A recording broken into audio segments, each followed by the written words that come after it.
Hello and welcome to the Autistic Pride Online 2021. I'm Dominic, with you for the next 20 minutes with Hazel and a few friends of mine. It's me, Dominic. How are you doing? Having a good day?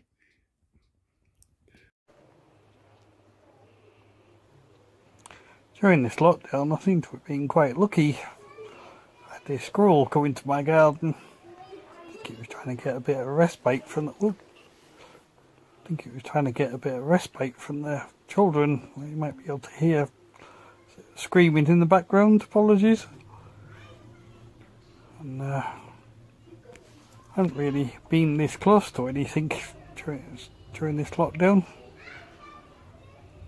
I don't have any pets. I hadn't really seen anybody. It was really nice to have this closeness with nature. I also had a hedgehog and a fox come into my garden as well.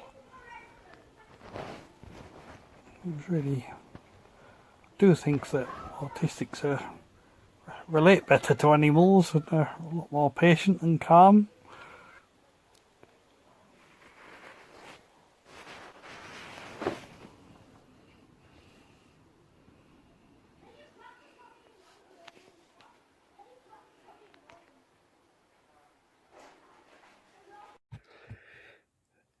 During this last year, lots of people seem to have been acquiring animals, like as a pet or a companion.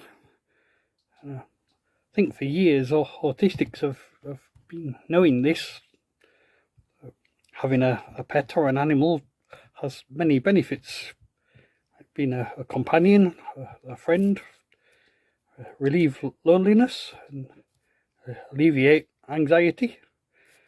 Like autistics don't mumble when they talk to animals, like I might be mumbling now talking to this video. It's easier for autistics to interact with animals. It's non-verbal, non-judgmental, and pets and animals can be a social lubricant, a talking point, a connection with others through the animal, a bridge or a filter. It's also a same thing for an adult or a child. Kind of like adults and children are more likely to maybe approach the animal and then use the animal as a communication device. And, for me, my car was my connection with my neighbours when I first moved to this house. It was kind of having problems with my car. My neighbours kind of gave me some help, and so I didn't have to talk to them, but kind of we both talked through my car. So I kind of managed to get to know my neighbours a little bit. Kind of having an animal can relieve lots of anxiety and stress, and animals can be a counsellor and give confidence. Like the animals are like non-judgmental, and it's kind of like on an autistic, it's kind of on their terms, it's kind of either yeah or no, or a little bit of possible close to yeah or no. Animals can be like a motivator, a comforter, a communicator, and alert to things. Lots of autistics have animals for therapy, like a dog or a cat or a rabbit or a snake or a worm can be a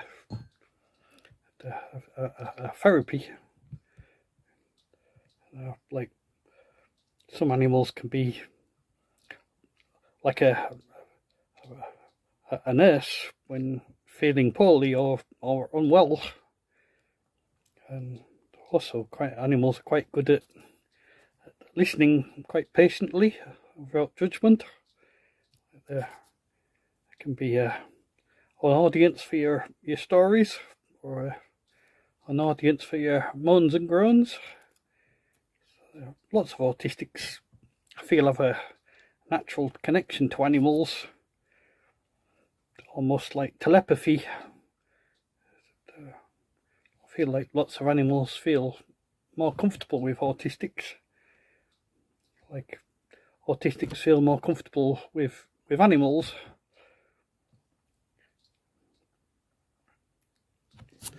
I had a fox in my garden this time last year. About 10 years ago, I had a pack of wolves cautiously following me down the street, hiding in between the cars. It was an amazing experience, to be so close to them, and they seemed that they wanted to keep COVID-19 distance better than any human I know, although I felt a mutual respect and cautious. I was so scared that I might make them run away if I got any closer, although I think they were more scared of me than I was of them, despite them being in a greater number. I think that there was about 5 or 6 of them looking for food. It was an amazing experience to be so close to them.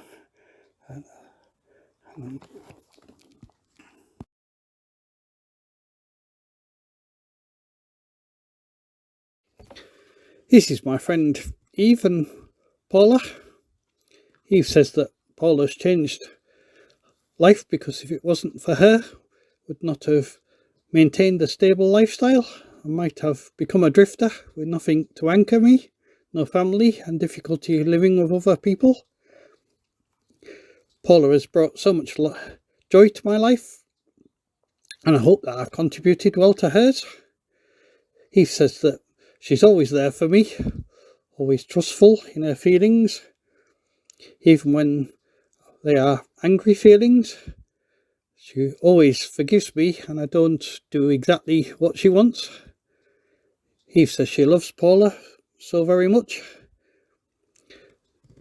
Been together through a lot. Lived in 25 houses together with lots of different people. And now it's just the two. We're settling down a bit more. She's 12 years old, is Paula. And I'm 34, says Eve. We have a yard, and Paula loves to be outside in the yard when I'm outside. We sit and have cups of tea together. I tend to the plants, whilst she often merrily wees on the vegetable plot. One time, me and Paula lived in Oxford. We went on a walk together to the local churchyard, where Paula had her favourite tree. The church was open, and went in. Paula was sniffing around the baptism font, so I decided to baptise her. So despite her insistence that she's an atheist, she's actually born Christian. I think she's always seemed a bit atheist to me, a bit of a cynical in personality, says Eve. Not very meditative, apart from when nobody's looking.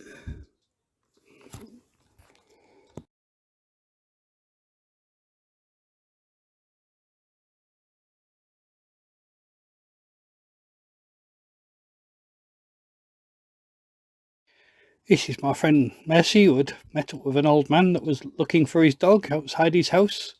The dog had run away. Mercy found the dog and reunited them.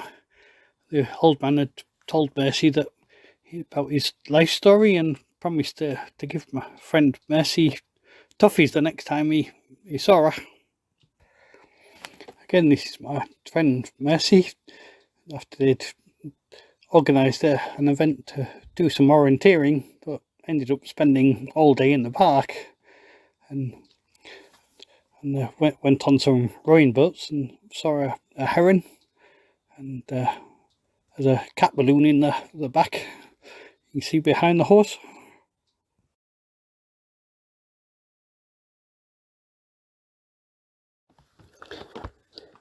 Here's one of Jen with Jen's best friend's dog.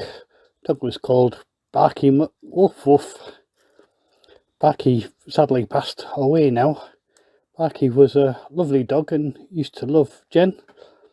Barky used to rush to the door when Jen visited and give Jen cuddles. I'm sorry to hear that Woof Woof has passed away. I love the name of that dog and love the rush to the door when Jen visited.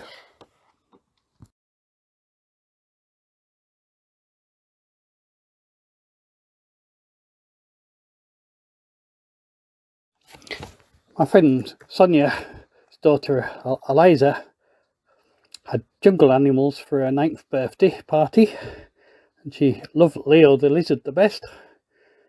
Sadly, the company had to close last year that owned the animals.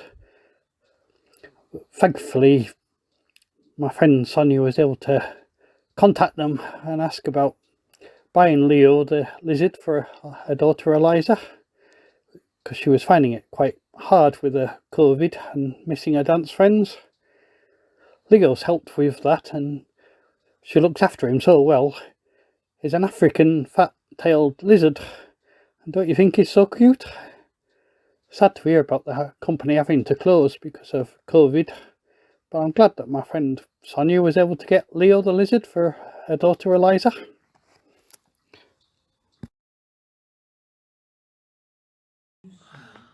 speedy, or too adept at passing for mundane animals to attract a muggle's attention. Chisburtles, bailiwicks, and crooks fall into this category. Nevertheless, there are still plenty of beasts that, whether willfully or inadvertently, remain conspicuous even to the muggle eye. And it is these that create a significant amount of work for the Department for the Regulation. This is Hazel's cat, Tinkerbell. She makes me laugh how she kind of tries to taunt the birds to come closer to her through the window.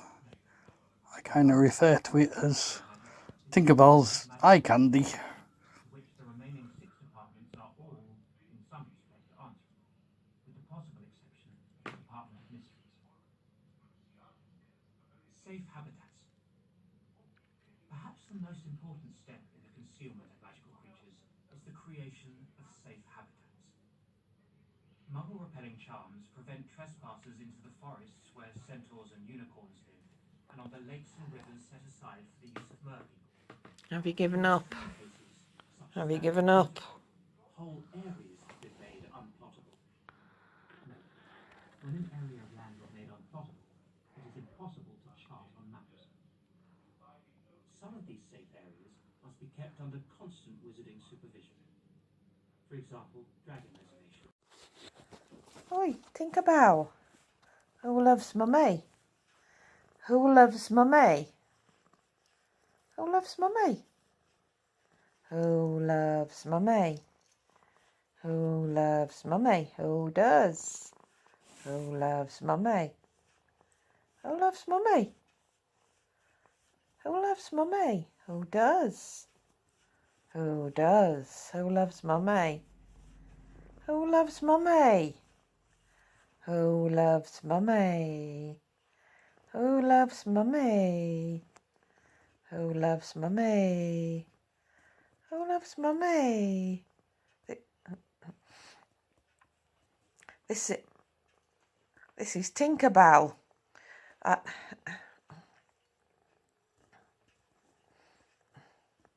This is Tinkerbell. I got her from the Cat's Protection. They said that she had been brought to them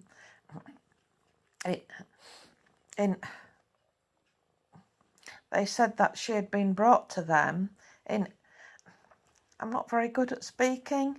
They said that she had been brought to them in a box with 2 kittens, one of which was minus a paw, and they had found homes for the kittens and they wanted a nice quiet home for her.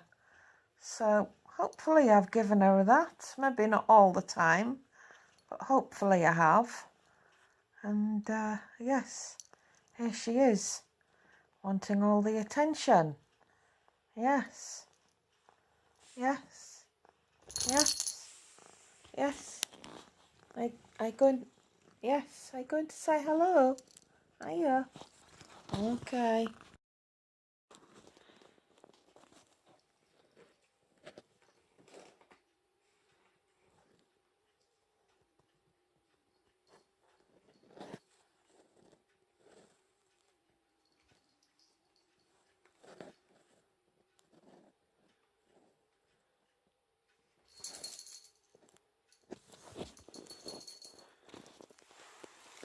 Damn.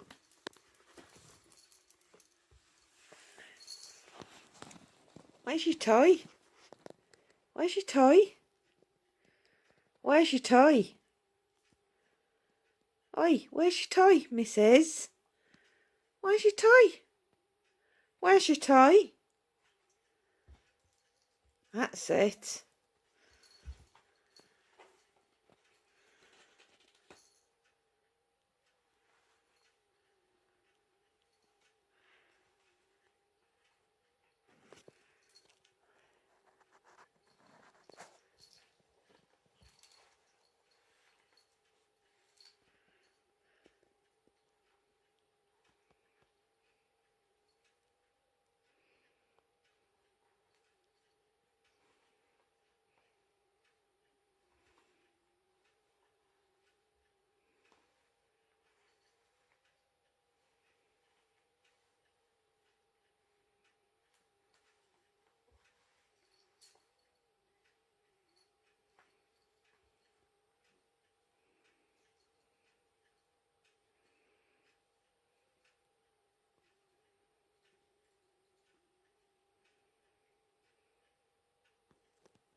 I have a little nut tree, nothing would it bear, but a silver nutmeg and a golden pear.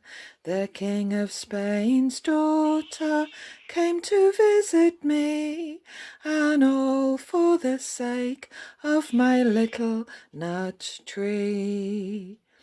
I had a little nut tree, nothing would it bear, but a silver nutmeg and a golden pear. The King of Spain's daughter came to visit me, and all for the sake of my little nut tree. Thank you very much.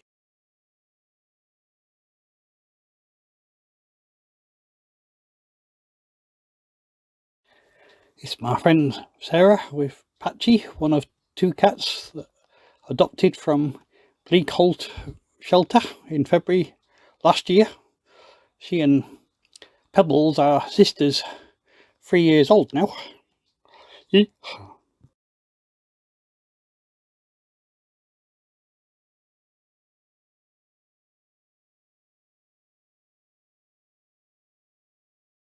This is named Okama, if I've said that right.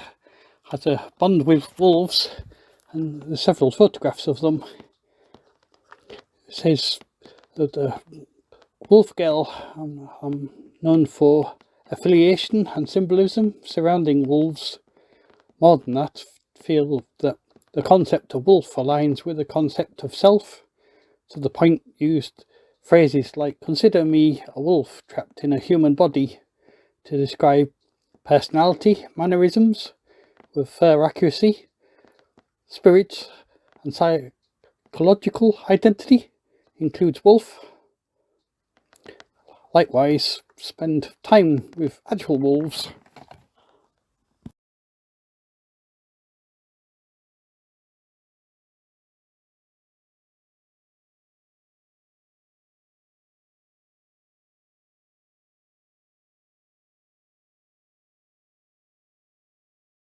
Okay, thank you. Bye for now.